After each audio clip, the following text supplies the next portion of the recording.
Hey guys, so today I'm going to talk to you a little bit about my learning disability and how it affected me and how I've overcome it and what I do now to kind of deal with certain things that I feel like affect me in a way that so did my learning disability. So with my learning disability, it required me to have tests read, sometimes more than once, calculator. And I think the biggest thing was being in small classes, and I was always in these small classes, especially in middle school and high school. There was this team, and it was called Team A, and Team A was like all the kids with the special education and who had learning disabilities and needed to be in all these small classes and extra time and all this stuff, and I hated it. I hated it more than anything in the world. It was the worst thing to me.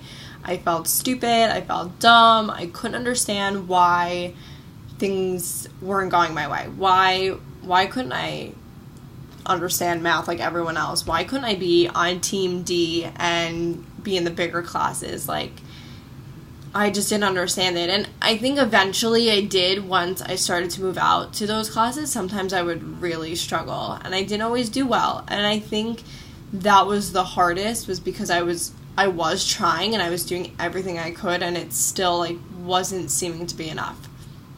So in high school, once I graduated middle school and I moved over to the high school, classes were bigger, we were moving around more, but I was still in these small classes, and it actually affected me in the end of high school when I was applying to colleges and stuff. It really became an issue because some of the classes that they had me in were were holding me back in a sense, and I couldn't exceed on the Regents level because I had double taked 2 classes, and it was awful, and it was very frustrating, and it just made me feel below everyone.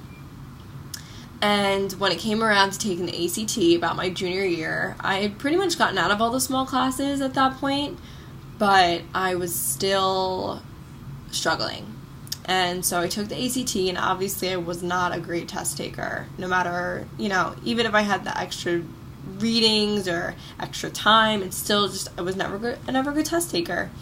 So when I took my ACT, I got really bad scores. And not many universities would even look at my scores, to be honest. Even though I had, A's and B's in school because I worked hard, it still just wasn't enough.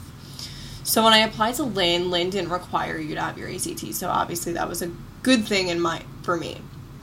But when I first looked at Lynn, I was so against it because I wanted that big school, the rah-rah, football and tailgates, and I wanted all that. I wanted to be in a sorority, I wanted all of it. And I felt like coming to Lynn, I wasn't going to get that. And I really struggled with that. So when I got accepted to Lynn and I started talking to people and doing certain things and getting involved, it had a different perspective on me. And although the classes were small, it was what was best for me. And I did so well, and I succeeded more than I had ever thought. And honestly, I've come to realize that small classes are so much better than those big classes, because I probably would have failed out of a big university if I would have went.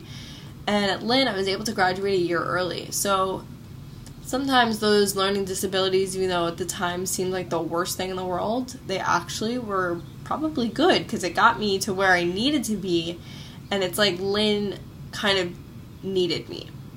And I needed Lynn in a sense. And I needed to come here because this was where I was going to be the most successful.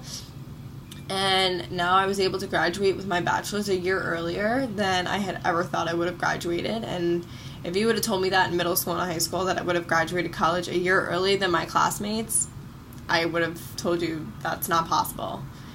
But now it is. And now I'm almost done with my master's, and I have 10 weeks left of college until I ever decide to go back. But that's a huge accomplishment and probably the scariest thing to say all at the same time. And I don't think I would have gotten to Lynn or even known about Lynn if I didn't have my learning disability. So I think the lesson in this was that you have to just trust the process and kind of take a chance on things, even if it seems like it's scary or you hate it so much or you know you're not going to like it, because you may like it, and you have to just kind of be happy and live your life and not feel like everyone else matters. You just have to focus on yourself and what's more important. And I needed to know then that the learning disabilities is what got me to where I am today. And so that's kind of how I deal with things and my learning disability. So like and comment on this blog and let me know your story if you have a learning disability, or how you feel about your choice of school and if it was the right choice for you. Just let me know.